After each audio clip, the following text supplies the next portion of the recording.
ہمارے لیے بہت بڑی خوش قسمتی ہے کہ ہمارے استاد اور ہمارے بڑے عزیز محترم حضرت اقدس حضرت مولانا ڈاکٹر عمر فاروق راشد صاحب جو ہمارے جامعۃ الرشید میں شریعہ اینڈ بزنس کے نئے ڈائریکٹر بھی ہیں، اور جامعۃ الرشید کے شعبہ تخصصات کے شعبہ جو صحافت ہے اس کے استاد بھی ہیں، اور مختلف موضوعات پہ حضرت کی کتابیں بھی ہیں، خاص طور پر اخلاقی تجارت کے اوپر۔ اب باقی بھی کتابیں آ رہی ہیں، حضرت پی ایچ ڈی بھی ہیں ہمارے جامعہ میں تشریف لائے، ہم ان کو دل کی اتھاہ گہرائیوں سے مبارکباد بھی پیش کرتے ہیں، خوش آمدید بھی کہتے ہیں۔ تو جیسے میں نے آپ حضرات کی خدمت میں عرض کیا تھا کہ حضرت صحافت کے ساتھ ایک خاص شغف رکھتے ہیں اور اللہ تعالیٰ نے ان کو خاص مہارت عطا کی ہے، تو اس موضوع پہ آپ حضرات کے ساتھ چند باتیں شیئر کریں گے، تو آپ حضرات اس کو نوٹ کر لیں۔ یہ ایسے حضرات کبھی کبھی ملتے ہیں، جیسے عربی کا مقولہ ہے العلم صید والکتابۃ قید، کہ علم جو ہے ایک شکار ہے اور اس کو لکھ لینا، اس کو شکار کو بند کر لینا ہے۔ تو آپ حضرات اس کو محفوظ کر لیں، پھر مستقبل میں آج کل جو ذرائع ابلاغ ہیں دین کو پہنچانے کے، اس حوالے سے بھی بات کریں گے، کیا طریقہ کار ہونا چاہیے، تو آپ کو مستقبل میں یہ باتیں بہت فائدہ دیں گی۔ اللہم صلی علی سیدنا مولانا محمد وعلی آل سیدنا مولانا محمد وبارک وسلم۔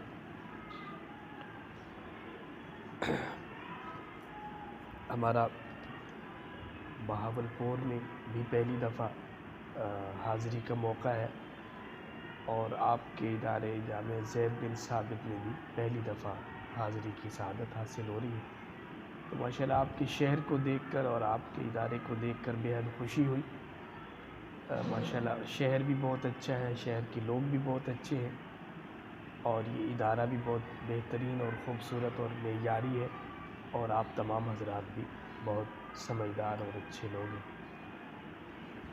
تو ایک تو یہ ہے کہ وقت بہت کم ہے، اور دوسرا یہ ہے کہ طبیعت بھی تھوڑی اچھی نہیں ہے، کیونکہ ہم جب کراچی سے آئے تو ہمیں تو پتہ بھی نہیں تھا، ڈائریکٹ یہاں پر ٹھنڈی ہواؤں نے جو ہے ہمارا استقبال کیا، اور شاید یہاں پر بھی ابھی سردی آ رہی تھی، تو ایک دم سے ہمیں جو ہے وہ ٹھک سے جو ہے وہ ٹھنڈ کا وہ ہو گیا، اور زکام بخار ساتھ ہی شروع ہو گیا۔ اور تیسری بات یہ ہے کہ باقاعدہ بیان وغیرہ کرنا وہ بڑے اساتذہ کا، بڑے حضرات کا کام ہوتا ہے، ہم آپ ہی کی طرح کے طالب علم ہیں، تو اس وجہ سے میرا یہ خیال ہوا کہ ایسے 15 سے 20 منٹ میں آپ حضرات کے ساتھ کوئی ایک سیکھنے سکھانے کا تھوڑا ماحول بن جائے۔ نصیحت بڑے حضرات کا کام ہوتا ہے، وہی کرتے ہوئے اچھے لگتے ہیں، تو یہ 20 منٹ میں چاہتا ہوں کہ آپ کی زندگی میں کوئی ایک نئی چیز ایڈ ہو جائے، کچھ آپ کے ایک نیا دروازہ کھلے سیکھنے سکھانے کا۔ تو اس وجہ سے بجائے کوئی اور بات کرنے کے، خالی واعظ و نصیحت کرنے کے، ہم جو ہے کیا کریں گے، ایک چھوٹا سا آپ کے ساتھ سیشن کر لیں گے، اس حوالے سے کہ ایک بات تو یہ ہے کہ ہمیں مطالعہ کیوں کرنا چاہیے اور ہم کیوں نہیں کرتے ہیں، اور دوسرا یہ کہ پھر مطالعے کا جو سب سے بڑا استعمال ہے تحریر کا، اس بارے میں ہم آپ کو تھوڑی سی کچھ ضروری باتیں آپ کے سامنے رکھیں۔ تو پہلی بات تو یہ ہے کہ آپ حضرات ابھی بچے ہیں، اپنی تعلیم کا آغاز کر رہے ہیں، اور جس میدان میں آپ نے قدم رکھا ہے تو اس سے آپ کم از کم آپ کو اس فیلڈ میں، اس سیکھنے سکھانے کے میدان میں آپ کو 10-12 سال ابھی گزارنے ہیں۔ میری آواز ٹھیک سے آ رہی ہے نا؟ اگر آواز نہ آ رہی ہو تو آپ بتائیے گا، گلے وغیرہ کا مسئلہ ہے، لیکن میں کوشش کروں گا کہ بات پوری آپ تک پہنچے۔ تو یہ جس فیلڈ میں آپ آئے ہیں تو اس میں آپ نے 10-12 سال تقریباً ابھی گزارنے ہیں، اور جس فیلڈ میں آپ آئے ہیں اس کے اندر ہوتا کیا ہے، چلتا کیا ہے، تو اس میں ظاہر ہے کہ آپ کتابوں کے ساتھ آپ کا تعلق رہے گا، ہمیشہ کس کے ساتھ تعلق رہے گا؟ کتابوں کے ساتھ۔ یعنی آپ اگر کوئی کام سیکھنے جاتے، درزی بننے جاتے، تو وہاں پر کپڑوں کے ساتھ آپ کا تعلق ہوتا ہے۔ آپ اگر کوئی اور مشینری وغیرہ سیکھنے چلے جاتے تو وہاں پر آپ کا مشینری کے ساتھ تعلق ہوتا ہے، مکینک آپ بن جاتے۔ دنیا کے اتنے سارے کام ہیں، ہنر ہے، تو ہر ہنر کے اپنی کچھ وہ فیلڈ ہوتی ہے، اس کے اپنے کچھ تقاضے ہوتے ہیں جس کے ساتھ بندے کا تعلق رہتا ہے۔ لیکن جو یہ علمی میدان ہے، اس کے ساتھ آپ نے گویا کہ جس میدان میں آئے ہیں، یہاں پر آپ کا تعلق کتابوں سے ہے، پڑھنے سے ہے، صفحے الٹنے سے ہے، ورق الٹنے سے ہے، اور یہی کام آپ نے ساری زندگی کرنا ہے۔ تو گویا کہ ہم وہ لوگ ہیں کہ جنہوں نے اس میدان کو چنا ہے کہ جن کا تعلق ہمیشہ کتاب سے رہے گا۔ دنیا کی کوئی اور چیز نہیں، نہ لکڑی، نہ کپڑا، نہ پانی، نہ کوئی اور چیز، بلکہ کتابیں، اوراق، انہی کے ساتھ یہی آپ کا اڑنا بچھونا ہے۔ پھر اس میں جو چیزیں آپ پڑھتے ہیں تو کچھ وہ چیزیں ہیں جس کو نصابی کتابیں کہا جاتا ہے، کورس ہوتا ہے، سلیبس ہوتا ہے، جس کو پورا کر کے آپ علم کی ایک منزل طے کرتے ہیں، پھر دوسری طے کرتے ہیں، پھر تیسری طے کرتے ہیں، پھر چوتھی طے کرتے ہیں۔ اور اس کے بعد یہ ہے ایک چیز، سلیبس کی کتابیں، نصابی کتابیں۔ اس کے بعد دوسرے نمبر پر اس کے ساتھ ساتھ جو چیز آپ کے ساتھ جس کا تعلق رہے گا وہ ہے غیر نصابی کتابیں۔ ایک ہے نصابی کتابیں، دوسرا غیر نصابی کتابیں۔ تو جو نصابی کتابیں ہوتی ہیں یہ وہ ہیں کہ جو آپ کے لیے لازم ہے، آپ کی تعلیم کا لازمی حصہ ہے، اور ان کے بغیر کوئی چارہ کار نہیں ہے، کیونکہ اگر یہ آپ نہیں پڑھیں گے تو ایک سٹیپ طے نہیں ہو سکے گا، ایک جو ہے تعلیمی مرحلہ مکمل نہیں ہوگا، ایک مکمل نہیں ہوگا تو دوسرے تک آپ نہیں پہنچیں گے، دوسرا مکمل نہیں ہوگا تیسرے تک نہیں پہنچیں گے۔ لہٰذا یہ تو آپ کو پڑھنا ہی پڑے گا اگر آپ سمجھتے ہیں کہ آپ کو علم دین مکمل کر کے یہاں سے فارغ ہونا ہے۔ لیکن اس کے ساتھ ساتھ اس علم کو مفید بنانے کے لیے، یہ تو آپ نے سیکھ لیا، بالفرض آپ دور حدیث سے بھی فاضل ہو گئے، تو جو چیز آپ نے سیکھی ہے اس کو معاشرے میں پہنچانا بھی تو ہے نا، یہ لے کے بیٹھ جانا ہے۔ یہاں سے آپ نے علم حاصل کیا، جامع زید بن ثابت سے آپ فاضل ہوئے اور گھر جا کے بیٹھ گئے، بیٹھے ہوئے پہ کیوں بیٹھے ہوئے؟ بس علم حاصل کر لیا اور کیا کریں؟ اب سب آپ کو یہ کہیں گے نا کہ آپ اس کو لے کے معاشرے میں نکلو، آپ نے پڑھانا ہے، سکھانا ہے، لوگوں کو دعوت دینی ہے، اور جس زمانے میں آپ ہوں گے اس زمانے میں جس قسم کے فتنے ہوں گے دین کے خلاف، علم کے خلاف، علماء کے خلاف، ان کا آپ نے دفاع کرنا ہے۔ تو گویا کہ آپ نے علم کو آگے پہنچانا ہے۔ تو علم کو، یہ جو چیزیں آپ یہاں پر کتابوں اور نصاب کی شکل میں پڑھیں گے، اس کو آگے معاشرے میں پہنچانے کے لیے آپ کو وہ غیر نصابی مطالعے کی ضرورت ہے۔ گویا کہ ایک وہ ہے جس سے آپ نے علم حاصل کیا، اور دوسرا وہ ہے کہ جس کے ذریعے سے آپ حاصل شدہ کو آگے پہنچائیں۔ تو لہٰذا دونوں کی اہمیت 50-50% ہو گئی نا، ایسا ہی ہے نا، ایک پڑھیں گے نہیں تو پہنچائیں گے کیا، دوسرا یہ ہے کہ اس کو پڑھیں گے نہیں تو پہنچائیں گے کیسے؟ تو اس وجہ سے نصابی کتابیں بھی ضروری ہیں اور غیر نصابی کتابیں بھی ضروری ہیں۔ غیر نصابی کا معنی یہ ہے کہ وہ کتابیں کہ جو آپ کی معلومات میں اضافہ کرتی ہیں، آپ کی سوچ اور فکر کو جلا بخشتی ہیں، آپ کی جو پڑھے ہوئے کو مزید اس کو، جن بڑے بڑے لوگوں نے اس بارے میں لکھا اور وہ خود عالم بن کے انہوں نے دعوت آگے پہنچائی، ان کو پڑھنا کہ انہوں نے کیسے پہنچائی تھی۔ اپنے زمانے میں وہ لیڈر تھے اور اپنے زمانے میں انہوں نے محنتیں کی تھی، تو اب انہوں نے کتابیں لکھی، تو کتابیں لکھ کر انہوں نے کیسے فیض پہنچایا کہ ان کو پڑھ کے ہم اپنے زمانے میں کتابیں لکھ کر اور یا بول کر تقریریں کر کے ہم کیسے آگے علم پہنچا سکتے ہیں۔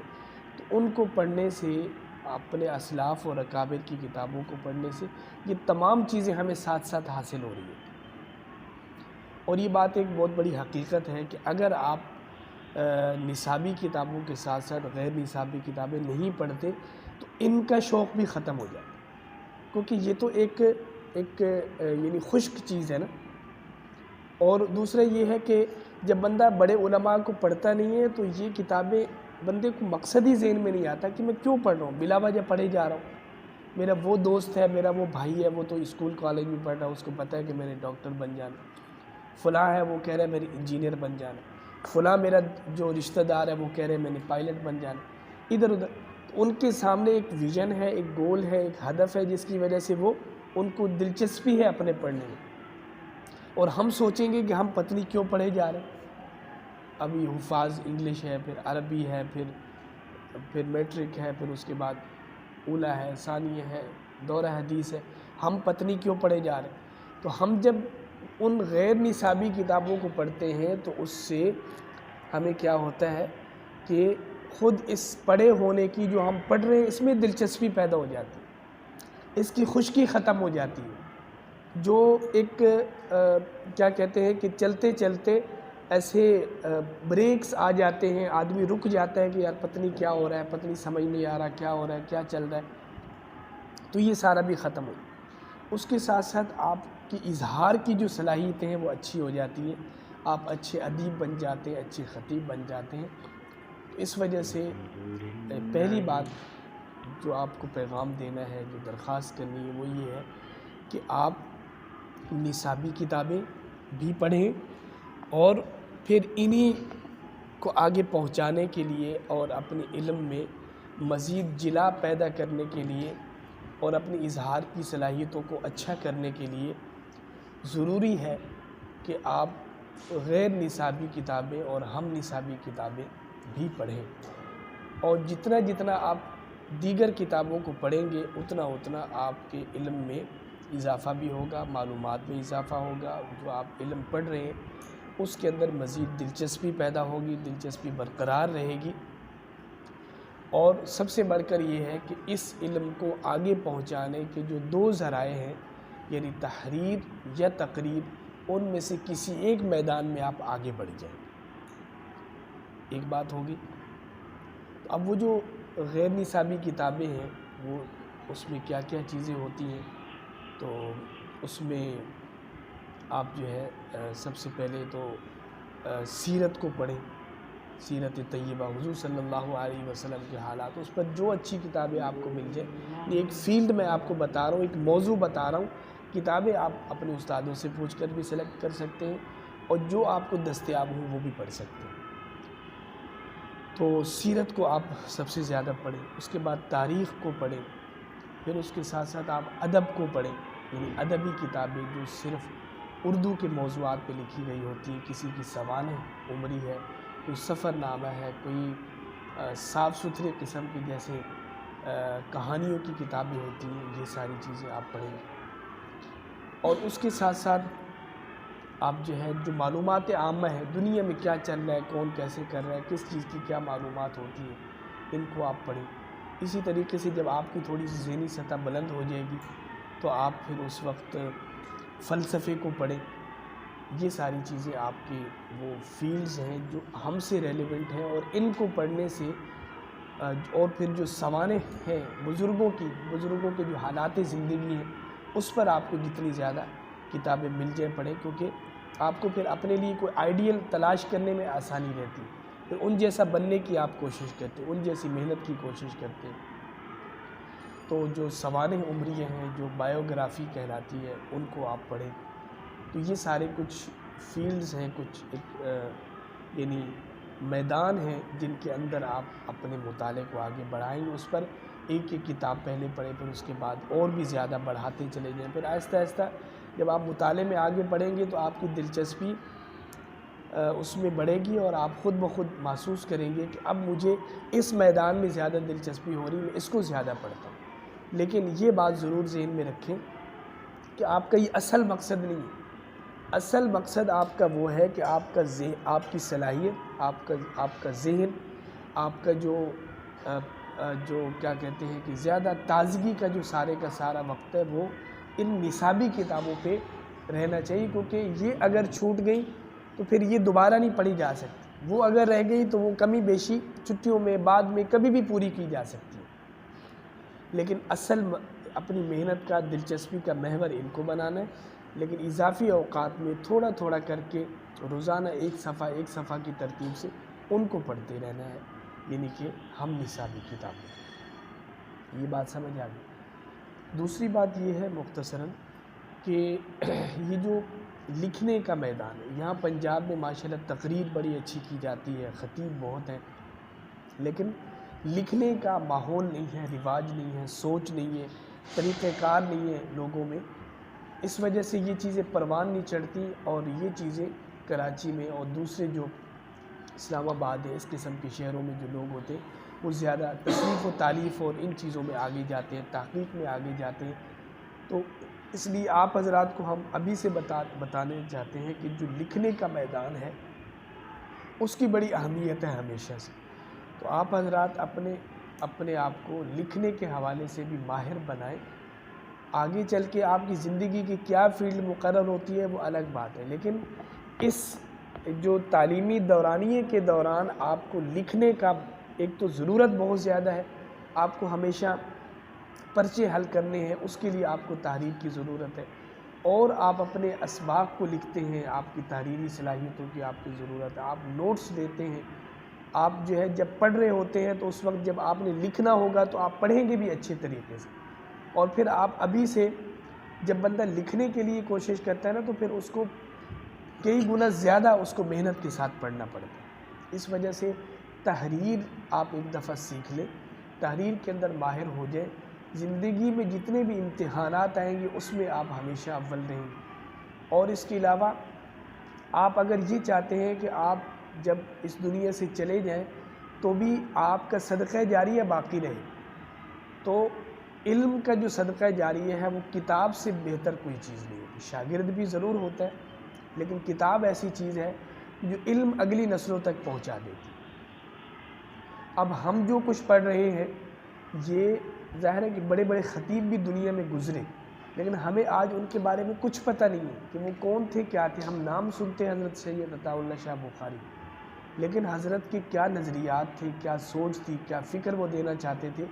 وہ جب بڑے بڑے مجموع سے وہ خطاب کرتے تھے تو وہ خطاب ہوا، اور اس کے بعد حضرت دنیا سے گئے، وہ خطابت بھی چلی گئی. لیکن کیا ہے کہ جن لوگوں نے کتابیں لکھی وہ آج بھی ہمارے سامنے ایسی ہی ہیں جیسے وہ موجود ہیں، کیونکہ ان کی کتاب جب پڑھتے ہیں تو ان کی سوچ، ان کے نظریات، ان کے خیالات، وہ جو کچھ قوم کو کہنا چاہتے تھے وہ سب ہمیں لکھا ہوا مل جاتا ہے. تو تحریر وہ چیز ہے جو آپ کو امر کرتی ہے، یعنی دائمی بناتی ہے، اور علم کو پوری آپ کی سوچ و فکر کے مطابق اگلی نسلوں میں منتقل کر دیتی. اس لیے تحریر کو ذرا سیکھنا بھی مشکل ہے، لیکن اس کی اہمیت بھی اس سے زیادہ کئی گنا ہے کہ آپ اگلی نسلوں میں بھی زندہ رہ جاتے. آپ قبر میں ہوتے لیکن آپ کی کتابیں پڑھی جا رہی ہوتی ہیں، اور آپ کے خیالات، احساسات، سوچ، فکر، معلومات سب آگے منتقل ہو رہی ہیں. اس لیے آپ کو جو ہے تحریر کے میدان میں آگے آنا چاہیے. تحریر کو باقاعدہ صحیح طور پر سیکھنے کے لیے فکر مند ہونا چاہیے. ابھی آپ لینگویجز سیکھ رہے ہیں تو لینگویجز کا آپ کا زیادہ تعلق بولنے کے ساتھ ہے، لیکن یہ اس وقت تک مکمل نہیں ہوگی جب تک آپ اس کے اندر رائٹنگ کو بھی شامل نہ کریں. عربی ہے تو بھی آپ کو انشاء سیکھنی ہوتی ہے، انگلش ہے تو آپ کو ایسے رائٹنگ ضرور سیکھنا ہوتی ہے. تو یہ آپ کا نصاب کا بھی حصہ ہے، آپ کے ضرورت کا بھی لازمی تقاضا ہے. ابھی ویسے اگر میں اس پر تھوڑا لیکچر کی طرف جاؤں تو ظاہر ہے ٹائم اس کے لیے کچھ زیادہ چاہیے، اور ڈاکٹر مولانا مفتی معراج علی اشرف صاحب بھی تشریف فرما ہے. حضرت کا تعلق یہاں شوج آباد کے علاقے سے ہے، لیکن پچھلے 10 سال سے یہ کراچی کا ایک معروف ادارہ ہے جامعۃ الانور گلشن اقبال کراچی، وہاں پر مدرس ہیں، مفتی ہیں. اور حال ہی میں ہم دونوں نے اکٹھے ہی پی ایچ ڈی بھی کمپلیٹ کی تھی. صاحب علم ہے، تو انشاءاللہ میں چاہوں گا کہ میں مختصر بات کر کے حضرت کو زیادہ وقت دے سکوں. تو یہ آپ کے دل میں سب سے پہلے تو میں نے بات بتائی کہ ہمیں مطالعہ کرنا ہوگا، اور ان چیزوں کا، ان کتابوں کا مطالعہ اپنے ساتھ رکھنا ہوگا. یہ آپ کو علم کے اندر رنگ، ذائقہ، خوشبو، یہ سب اس کے ذریعے سے پیدا ہوگا. علم آگے اس کے ذریعے سے پھیلنے کا راستہ نکلے گا. دوسری چیز میں نے بتائی کہ آپ کو لکھنا جو ہے باقاعدہ سیکھنا چاہیے. اس کے لیے آپ کو فکر مند ہونا چاہیے، یعنی اردو مضمون نگاری، اردو کہانی نگاری آپ ضرور سیکھیں. اور اس کے لیے آپ فکر کریں۔ دوسری بات بھی سمجھ آ گئی۔ تیسری بات یہ ہے کہ آپ کو جب بھی ٹائم ملے تو آپ جو بچوں کا اسلام کی کہانیاں ہیں ان کو ضرور پڑھ لیا کریں، اور اس نظریے سے اور اس سوچ سے پڑھیں کہ مجھے بھی اسی طرح کی کہانی لکھنی ہے۔ تو اس طرح آپ کے اندر کیا ہوگا، ایک تخلیقی صلاحیت پیدا ہوگی۔ کیا پیدا ہوگی؟ تخلیقی صلاحیت پیدا ہوگی۔ آپ خود سے چاہیں گے کہ اس طرح کا ایک آئیڈیا میرے ذہن میں آئے، پھر اسی طرح میں بھی الفاظ کو جوڑوں، جملے استعمال کروں، سسپنس پیدا کروں اور منظر نگاری کروں، اس کے اندر الفاظ اور جملے لے کر آؤں۔ تو آہستہ آہستہ آپ جو ہے وہ کہ اپنا آغاز پڑھنے کا بھی بچوں کے اسلام سے کر لیں، اور لکھنے کے لیے بھی آپ انہی میں سے کسی کہانی کو لے کے اس طرح کی ایک کہانی خود لکھنے کی کوشش کریں۔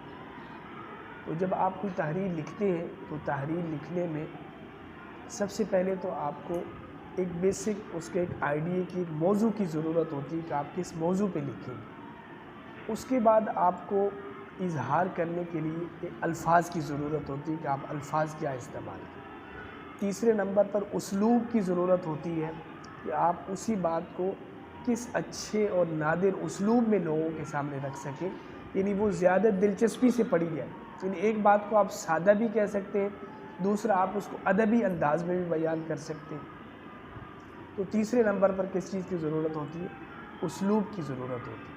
تو سب سے پہلے آپ کا وہ آئیڈیا، پھر اس کے بعد الفاظ اور اس کے بعد اسلوب۔ اب جو آئیڈیا ہے وہ بھی ظاہر ہے کہ پڑھنے سے آئے گا۔ آپ دائیں بائیں دیکھتے ہیں، غور کرتے ہیں کہ یار ہمارے معاشرے میں یہ ہو رہا ہے، یہ ہو رہا ہے، اساتذہ نے یہ بات کی تھی، گفتگو میں یہ بات ہوئی تھی، تو اس پر مضمون لکھنا چاہیے تاکہ ہمارے مضمون کی پریکٹس ہو اور لوگوں کو آگاہی ملے۔ اور دوسرے نمبر پر الفاظ بھی آپ کو مطالعے سے ملیں گے۔ آپ دیکھیں گے، جب پڑھیں گے اور اس نیت سے پڑھیں گے کہ ہمیں لکھنا ہے، تو آپ الفاظ کو زیادہ بہتر انداز میں نوٹ کریں گے اور اپنے پاس ان کو لکھیں گے، پھر استعمال کرنے کی کوشش کریں گے۔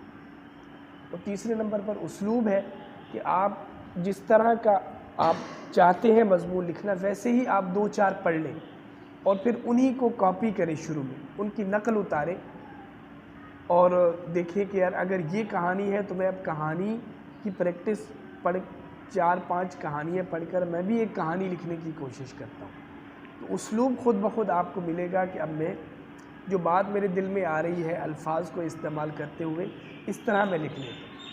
اگر آپ نے کہانی نہیں لکھنی، ایک سنجیدہ مضمون لکھنا ہے تو آپ کو سنجیدہ مضمون والا چاہیے ہو۔ اگر آپ تحقیقی مضمون لکھنا چاہتے ہیں، حوالہ جات والا، پھر آپ کو ایسا ایک سامنے رکھنا پڑے گا، آئیڈیل اور نمونہ سامنے رکھنا پڑے گا۔ تو یہ 3 چیزیں بنیادی طور پر ہیں کسی بھی مضمون نگاری۔